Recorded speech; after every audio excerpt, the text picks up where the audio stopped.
ये इंसान एक गुफा के अंदर 27 घंटे तक उल्टे शरीर दबा रहा और इसे बचाने के लिए बड़े से बड़े रेस्क्यूअर आते हैं और फिर कुछ ऐसा होता है जिसे सुनकर लोगों का दिमाग हिल जाता है।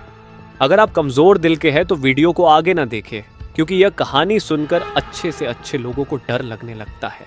यह है the most unusual and most terrifying death in caving history. यह है नट्टी पट्टी केव की कहानी।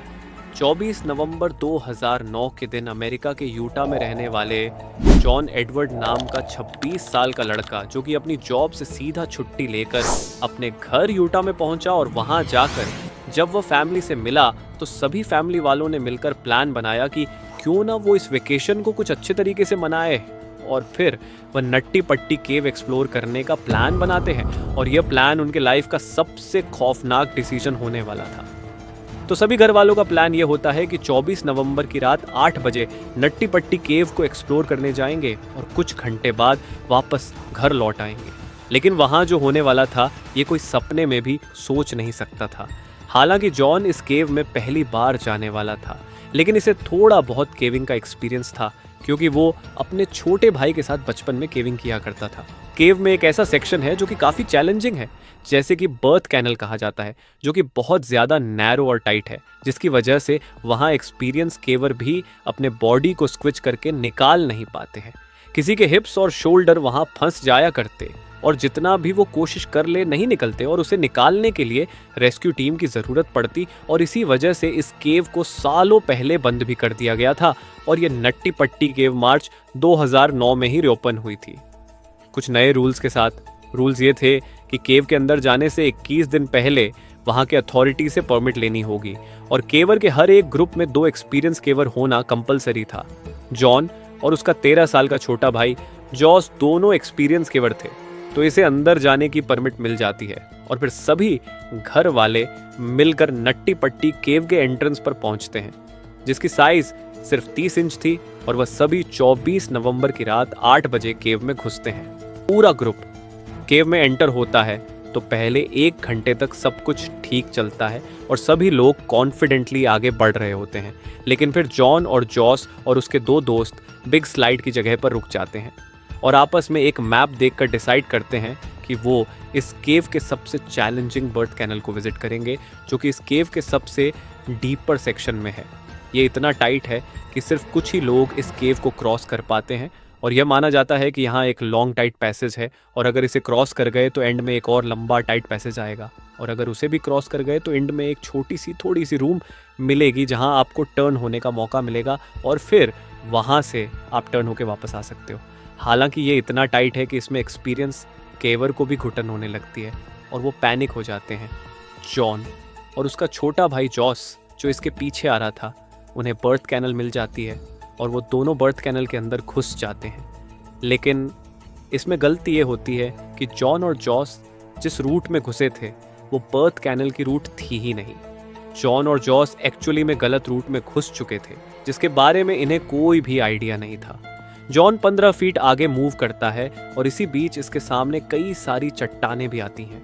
हालांकि जॉन हेल्दी था तो वो अपने बॉडी को डिफरेंट ओरिएंटेशन में मूव कर सकता था। अपने शोल्डर, अपने कमर एंड दोनों अपने पैरों को प्रॉपर डायरेक्शन में फोल्ड करके वो आगे मूव करता है। और जॉन अब कॉर्क स्क्रू के रूट में आ चुका था, और जिस तरह से जॉन आगे बढ़ रहा था पैसेज और भी टाइट होते जा रहा था, और अब तक वो वापस भी मुड़ नहीं सकता था, क्योंकि वो पैसेज एक्चुअली में बहुत ज़्यादा टाइट था। इसे लग रहा था वो बर्थ कैनल में है, और इसके अकॉर्डिंग जैसे इसे पता था कि एंडिंग में एक स्मॉल रूम आएगी और टर्न होने का मौका मिलेगा, इसलिए वो आगे बढ़ता जाता है। और यही जगह थी जहाँ चीज़ें और बिगड़ जाती है, और अब तक वो कॉर्क स्क्रू के एरिया में आ चुका था। इस कॉर्क स्क्रू एरिया को क्रॉस करने के लिए केवर को बहुत छोटे और फ्लेक्सिबल होने की ज़रूरत पड़ती थी, और सिर्फ कुछ ही लोग अपने स्किल की मदद से इसे क्रॉस कर पाते हैं, और वहाँ से केवर को रॉक लेस्ट से शार्प 90 डिग्री बेंड होना होता है। लेफ्ट की साइड अब तक जॉन इस स्मॉल एरिया से टर्न हो चुके थे, और इसके बाद वो मोस्ट डिफिकल्ट सेक्शन में पहुंचते हैं। 5 साल पहले एक 16 साल का लड़का ब्रॉक क्लार्क यही कॉर्क स्क्रू सेक्शन में अटक गया था, जिसकी हाइट सिर्फ 5 फुट 7 इंच थी और वेट 63 केजी था, और उसे रेस्क्यू करने के लिए 14 घंटे लगे थे। जॉन भी यही एग्जैक्ट स्पॉट पर था, जबकि इसकी हाइट 6 फीट थी और वेट 90 केजी था यहाँ पर। इसे अपने बॉडी को टर्न करके वापस लौटने का कोई ऑप्शन नहीं था। इतनी कम स्पेस की वजह से वो ना चाहते हुए भी लेज एरिया की तरफ खुद को स्क्विच करते हुए आगे बढ़ता है। हालांकि ये एरिया टाइट था, तो जॉन को लग रहा था कि ये बर्थ कैनल की सबसे टाइट जगह से है, मतलब कि आगे एक बिगर स्पेस आएगी और वहां इसे टर्न होने का मौका मिलेगा। और वो अपने स्टमक को प्रेस करते हुए रॉक के सहारे आगे बढ़ता जाता है। वो डॉन ऑफ डायरेक्शन में मूव कर रहा था, मतलब जमीन से एग्जैक्ट नीचे की ओर। जॉन को पता नहीं था वो कहाँ पहुंच चुका है। उसे उम्मीद थी कि आगे कोई एक ओपनिंग जरूर मिलेगी, और फिर वह तभी स्पीड में नीचे गिरने लगता है और खुद को अपने हाथों से पकड़कर जोर से चिल्लाता है और अपने भाई की ओर कहता है, जॉस तुम इधर मत आओ, मुझे फॉलो मत करो। अपने कंधे के सहारे इसे आगे बढ़ना जरूरी था बाहर निकलने के लिए। और तब जॉन को अपने हेडलैम्प से एक होल की ग्लिम्स दिखाई देती है और जॉन के अंदर एक उम्मीद जागती है। लेकिन ये जॉन की जिंदगी की सबसे बड़ी और आखिरी गलती थी। वो आगे बढ़ता है और अपने सर को होल में डालता है, और एग्जैक्टली वो जिस टनल में जा रहा था वो अननोन थी, और अब वो वहां पहुंच चुका था। और वो टनल और भी टाइट था और वह स्पेस बहुत कम थी। और जैसा कि उसने सोचा था कि आगे ओपनिंग मिलेगी, लेकिन आगे रास्ता बंद था। ये पूरे केव के पैसेज की एंडिंग थी। इस जगह की स्पेस 18x1 इंच थी, मतलब कि एक लैपटॉप स्क्रीन जितनी। वो कंप्लीटली अपसाइड डाउन पोजीशन में था, मतलब कि सर नीचे और पैर ऊपर और करीब 70 डिग्री एंगल में मुड़ा हुआ भी था। वो खुद को ऊपर पुश करने की कोशिश करता है, but this whole was exhausting. इसके एक हाथ यूजलेस पोजीशन में फंसे हुए थे और दूसरा हाथ इसके चेस्ट की ओर मुड़ा हुआ था। वो दीवार के सहारे खुद को पुश करने की कोशिश करता है, लेकिन इसे जल्दी रियलाइज हो जाता है कि इसके सारे मेहनत के बावजूद भी वो मूव नहीं कर सकता और इसके पैर भी होल के सबसे स्मॉल साइड में फंसे हुए थे। वो जॉस को दोबारा चिल्लाता है, जबकि जॉस इसके पीछे ही था कॉर्क स्क्रू पाथ पर। लेकिन वो अपने भाई की तरह इस एरिया से क्रॉस नहीं करता, बल्कि वो अपने फीट को आगे करता है और फिर अपने सर को पीछे रखता है ताकि वो आगे से आसानी से रिटर्न हो सके। इसे जॉन की आवाज़ कंटिन्यू सुनाई दे रही थी और फाइनली पहुंचता है वो उस जगह पर जहां वो देखता है कि जॉन एक होल में घुसा है और होल ने इसे पूरा निगल लिया है और उसकी सिर्फ 2 पैर ही दिख पा रही है। वो जॉन के दोनों पैरों को अपने पैरों से पकड़कर खींचने की कोशिश करता है, लेकिन जॉन थोड़ा सा ऊपर आता और फिर ग्रिप छूट जाती और जॉन फिर वापस इनिशियल पोजीशन पर चला जाता है। और बार बार ऐसा करने से कुछ नहीं हो पा रहा था और इस सिचुएशन में दोनों फ्रस्ट्रेट हो जाते हैं। और जॉस को यह बात समझ में आ चुकी थी कि यहाँ प्रोफेशनल रेस्क्यूअर की मदद लेनी होगी, और दोनों के बीच में ये डिसाइड होता है कि जॉस बाहर जाएगा मदद लाने के लिए और जॉन यहाँ अपनी पूरी कोशिश करेगा रिलैक्स रहने की और धीरे धीरे सांस लेने की, क्योंकि यहाँ ऑक्सीजन की बहुत ज़्यादा कमी थी। खैर, जॉस केव से बाहर आता है और सभी को इसकी जानकारी देता है और रेस्क्यू टीम को बुलाया जाता है। यहाँ पर सबसे बड़ी प्रॉब्लम ये थी कि जॉन अब साइड डाउन पोजीशन में था और रेस्क्यू डॉक्टर का मानना है कि अपसाइड डाउन पोजीशन में रहने की वजह से वो सिर्फ 8 घंटे तक ही जिंदा रह सकता है और फिर उसके बाद सारी ऑर्गन्स फेल होना शुरू हो जाएगी और इसे कार्डियक अरेस्ट आ सकता है। जॉन के रेस्क्यू के लिए सबसे पहले एक फीमेल रेस्क्यूअर अंदर जाती है जिसका नाम था सूसी, और वो अपने पैरों में रस्सी बांधकर अंदर घुसती है ताकि वह अंदर जाकर अटक ना जाए। इसकी हाइट सिर्फ 5.3 फीट थी, जिससे सुशी को कॉर्क स्क्रू एरिया से क्रॉस करने में बहुत आसानी हो जाती है और रात को 12:30 बजे जॉन से मिलती है। और अब तक जॉन को वहां फंसे हुए 9 घंटे हो चुके थे। फिर सुशी और उनकी यह बातचीत होती है। Hi John, my name is Sushi, how it's going? Hi Sushi, thank you for coming, but I really want to get out. Oh no worry John, you are going to be out of here. John को ये professional help देखकर लग रहा था कि वह तुरंत यहाँ से निकल जाएगा, लेकिन वह गलत था। सूसी ये देखकर समझ चुकी थी कि ये सिचुएशन जितनी बुरी दिख रही है ये उससे ज़्यादा बुरी है। सूसी रस्सी से जॉन के पैरों को बांधती है और खींचने की कोशिश करती है, लेकिन रोप में फ्रिक्शन बहुत ज़्यादा थी जिससे वो इफेक्टिवली रस्सी को खींच नहीं पाती। सुसी सब कुछ कोशिश करती है जितना वो कर सकती थी, लेकिन वो भी 2 घंटों में फ्रस्ट्रेट हो जाती है और उसे भी यहाँ से बाहर जाना पड़ता है। बाहर सभी रेस्क्यूअर मिलकर जॉन को बाहर निकालने के लिए एक प्लान बनाते हैं। डिसीजन ये लिया जाता है कि वहाँ एक पुलिस सिस्टम इंस्टॉल किया जाएगा और एक मशीन से उसे खींचा जाएगा, क्योंकि 5 साल पहले ब्रॉक क्लार्क भी कॉर्क स्क्रू एरिया में अटक गया था तो उसे पुलिस सिस्टम से ही निकाला गया था।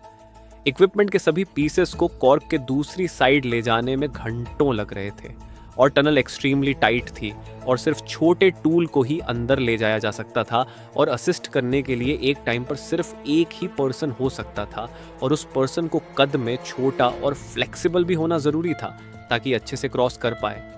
ये कोई सिंपल सिचुएशन नहीं थी और हर एक पुलिस सिस्टम को इंस्टॉल होने में घंटों तक टाइम लग रहा था और इसी दौरान केवल जॉन से बात करके जॉन को रिलैक्स रखने की कोशिश भी कर रहे थे। जॉन को वहां अटके हुए अब तक 12 घंटे हो चुके थे और वो अपनी पूरी रात अपसाइड डाउन पोजीशन में रखकर गुजारता है और साथ ही एक बॉडी की अपनी एक फिजिकल लिमिटेशन होती है ऐसे पोजीशन में रहने के लिए और वो उस लिमिटेशन को भी पार कर चुका था। उसका 90 किलो का शरीर ग्रेविटी के प्रेशर से लड़ रहा था, उसके ब्लड सर्कुलेशन में गड़बड़ी होने लगी थी और धीरे धीरे इसके सांसें रुक रही थी। पूरी रात यहाँ बिताने की वजह से ये काम एग्रेसिव हो रहा था। इसके लेग्स काम करना बंद हो गए थे।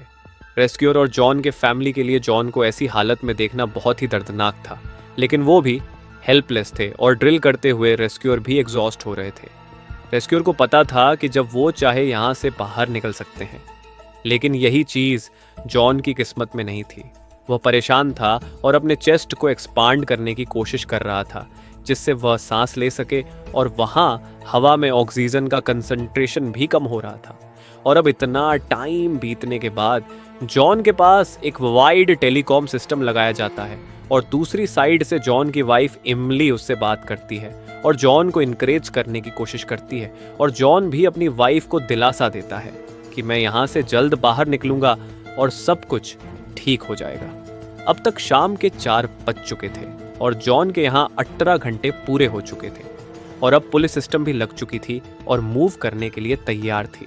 एक रेस्क्यूअर जिसका नाम रियान था, वह केव में घुसता है और जॉन के पास पहुंचता है। रियान कहता है, how are you? John, it sucks, I am upside down, I can't believe, I am upside down, my legs are killing. Ryan देखते हैं कि बॉडी ओपनिंग के सबसे नैरो साइड में फंसी है, तो वो सबसे पहले उसे ठीक करते हैं और फिर वो उसके पैरों को रस्सी से बांधकर खींचते हैं। लेकिन जॉन के पैरों को बहुत ज़्यादा दर्द हो रहा था। वो जब भी खींचता तो जॉन उसे रुकने को कहता क्योंकि इसके नर्व्स अब अल्ट्रा सेंसिटिव हो चुकी थी।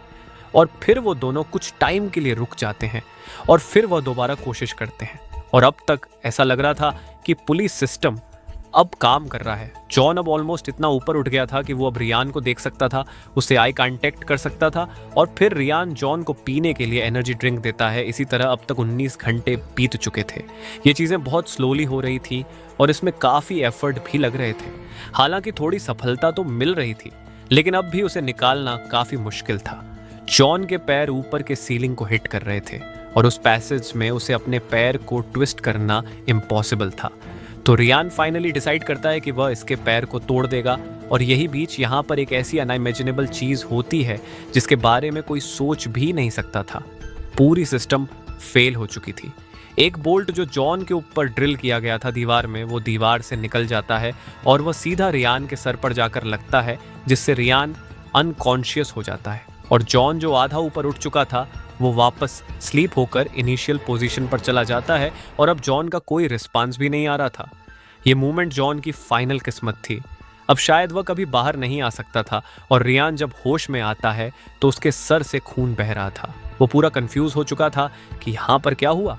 खैर, रियान को वहां से बाहर निकालकर हॉस्पिटल भेज दिया जाता है और उसकी जगह जॉन को निकालने के लिए उसके फादर डेव केव में जाते हैं और उस टूटे हुए पुलिस सिस्टम को इंस्टॉल करने के लिए 1 और घंटे लग जाते हैं। डेव रस्सी से जॉन की बॉडी को बांधने की कोशिश करते हैं, लेकिन डेव वहां जितनी देर भी रहते हैं उसमें जॉन का कोई रिस्पांस नहीं आ रहा होता है।